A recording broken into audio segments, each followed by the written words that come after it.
Gulf crisis यानी Iran Israel war के negative effect दुनिया की कई सारी बड़ी कंट्रीज को देखने को मिले। इकोनॉमीज ने उसके नेगेटिव इफेक्ट्स झेले, बट भारत की इकोनॉमी कहीं ना कहीं इसको बाईपास कर गई।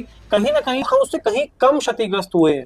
तो उसके कुछ रीजंस हैं जिनके बारे में मैं आज चर्चा करना चाहता हूँ। Point number 1, India avoided a repeat of 1991 crisis. अगर आपको याद हो 1990 में गल्फ वॉर हुआ था, जिसके बाद ऑयल प्राइसेस शूट किए थे। 1991 में भारत के पास 1.2 बिलियन डॉलर्स के अराउंड फॉरेक्स रिजर्व्स बचे हुए थे, जो कि बेरली 2 to 3 वीक्स के लिए बचे थे, जिसके बाद हमें गोल्ड पॉकेट मॉर्टगेज करना पड़ा था, हमारे सोना हमें गिरवी रखना पड़ा था। But this time in 2026 we actually handled this Gulf crisis from a position of absolute strength, and there was no fuel shortage, there was no LPG shortage, and inflation में कोई ऐसा अंतर नहीं आया। Point number 2, strategic energy diversification worked brilliantly. एक लंबे अरसे तक भारत गल्फ कंट्रीज पर डिपेंडेंट था अपनी एनर्जी डिमांड्स के लिए। लगभग 60 to 70% of our crude oil was imported from the Gulf countries, but हमने ऑयल डाइवर्सिफाई किया।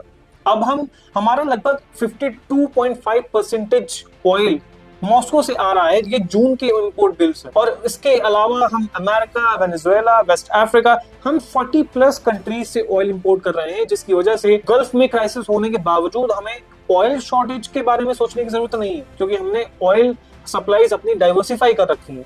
And let me tell you very clearly, हमारे पास स्टोरेजेस, हमारे पास अंडरग्राउंड स्टोरेजेस इतनी है कि हमें उसके बारे में सोचने की भी जरूरत नहीं। Point number 3, government absorb the shock. सरकार या तो एक्साइज ड्यूटी कम कर सकती थी, सेंट्रल एक्साइज ड्यूटी, या फिर सारा बर्डन सिटीजंस पर वो ट्रांसफर कर सकती थी। So the government chose the former. उन्होंने सेंट्रल एक्साइज ड्यूटी को रिड्यूस किया, and which led to reduced prices of petrol and diesel, and this prevented a cascading inflationary effect on logistics and essential commodities। क्योंकि अगर crude prices बढ़ते हैं, जैसे कि दूसरे देशों में 50% 60% तक जंप लिया था, अगर वो बढ़ते हैं तो लॉजिस्टिक्स कॉस्ट बढ़ेगी, और कॉस्ट बढ़ेगी तो कमोडिटीज का प्राइस भी बढ़ेगा, तो increase in the overall general prices, which leads to inflation. Point number 4, economic fundamentals remained strong. FDI inflows crossed $95 billion, which shows confidence of investors in India, in the Indian economy. And let me tell you, the exports of non-oil